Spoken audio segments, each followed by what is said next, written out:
வீட்டுல ஒரு அழகான சம்சாரம் இருக்கும் போது வெளியில ஒரு 50 வயசுல ஒரு அம்மா புடிச்சிட்டீங்களாமே. இது உனக்கு தெரிஞ்சு போச்சா? அடே, லவ்ஸுக்கு வயசு வித்தியாசமே கிடையாது. எந்த வயசுலயும் லவ்ஸ் வரலாம்.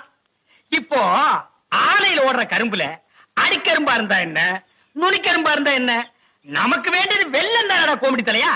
ஆமா, அந்த அம்மா என்னமோ ஊமைன்னு கேள்விப்பட்டனே. இருந்துட்டு போட்டு அத பத்தி நமக்கு என்ன? அடே, கோழி குருடா இருந்தாலும் குழம்பு ருசியா இருக்குதாங்கிறதா நமக்கு முக்கியம். எப்படி பிடிச்சீங்க? வலை போட்டு பிடிச்சோம். போடா கோமடி தலையா. அடே, பழம் பழுக்கலன்னாலும் இந்த ஆளினால் அழகுராஜா புகை போட்டு பழுக்க வச்சிருவான். இதெல்லாம் போய் ஊருக்குள்ள சொல்லு. அதுவும் குறிப்பா அம்மனியக்கா கிட்ட சொல்றேன். அந்த ஊமை வீடு எங்க இருக்கு? விலாசம். விலாசம் அந்த தெரியுது பாரு ஒரு மரம். ஆமா, அங்க போய்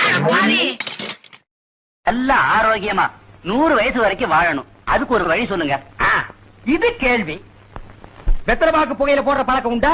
இல்லீங்க. பீடி சிகரெட் இல்லீங்க. கஞ்சா அடிப்பியா? இல்லீங்களே. கள்ளு சாராயம் இல்லீங்களே. காந்தி விஸ்கி இல்லீங்க. பொம்பளை கம்பளை வாடையே ஆகாதுங்க. அப்புறம் என்ன மயிருக்குடா நீ 100 வயசு வரைக்கும் இருக்கணும்?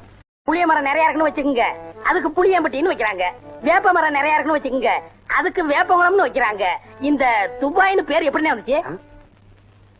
அது அங்க இருக்கிறவங்க பூரா பாய்கடா, அதான் அதுக்கு பேரு துபாய். அதான் நான் பார்த்தேன். காரணம் இல்லாம வைக்க மாட்டாங்கல்ல. கண்ணாடி நேத்தாண்டா வேலைக்கு வரல? எங்க அக்கா பொண்ணுக்கு மொட்டை அடிச்சு காது குத்துனாங்க, அதான் வரல. எங்க குத்துனாங்க? காதலனே. எந்த இடத்துலடா குத்துனாங்க? காதலதான் குத்துனாங்கண்ணே. நான் கேக்குறது உனக்கு புரியுதா இல்லையா? புரியுது இல்ல. எந்த இடத்துல குத்துனாங்க? காதலதான் குத்துனாங்கண்ணே.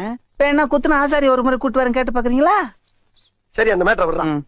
அந்த பிள்ளைக்கு எந்த இடத்துல மொட்டை அடிச்சாங்க? தலையிலண்ணே.